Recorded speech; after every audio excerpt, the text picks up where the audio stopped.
নমস্কাৰ বন্ধুসকল, মোৰ আজি বহুত দুখ লাগিছে কাৰণটো আমাৰ অসমৰ ৰেপাৰ গায়ক চিন্ময় বৰা তেখেতৰ মৃত্যু হৈছে বুলি মই শুনিবলৈ পাইছোঁ। ৰেপাৰ গায়ক বুলি ক'লে চবেই চিনি পায় চিন্ময় বৰা, উজনিৰ পৰা নামনিলৈকে তেখেতক চবেই চিনি পায়। তো মই মৃত্যু হৈছে বুলি শুনিবলৈ পাইছোঁ। তেখেতৰ মই আইলৈ প্ৰণাম গানটো পাব মই বহুত ডাঙৰ ফেন হৈ গৈছিলোঁ আৰু তেখেতৰ চব ভিডিঅ' মই লাইক কৰোঁ, ছাবস্ক্ৰাইব কৰি থৈ দিছোঁ চেনেলটো। আজি বহুত দুখ লাগিছে মোৰ আজি।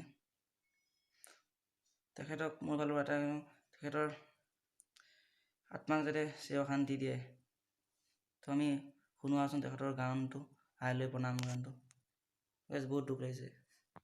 ঘূৰণীয়া পৃথিৱীখন ঘূৰি ফুৰি চাই নাপালো বিচাৰি মই ক'তো এনেখন ঠাই য'ত বুকুৰ মাজৰে বৰ লুইত বৈ যায়, য'ত বেলি ডুবা লগে লগে দবা কোবাই, পিঠা পোনা পাণ তামোল নে গামোচা শৰাই, দিবা মৰম যিমান পাবা সিমান ঘূৰাই। পূৰ্বাঞ্চলৰ যোনে নাম উজ্বলাই, সাত ভনীৰ ৰাণী মোৰ অসমীয়াই। মোৰ অসমবাসীলৈ মই মৰম যাচিলো, অসমৰে সন্তান হৈ ৰচনা ৰচিলো, মোৰ ৰক্তৰে ভৰা মোৰ গানৰ কলম, হলো অসমীয়া আমি চৌজয়া।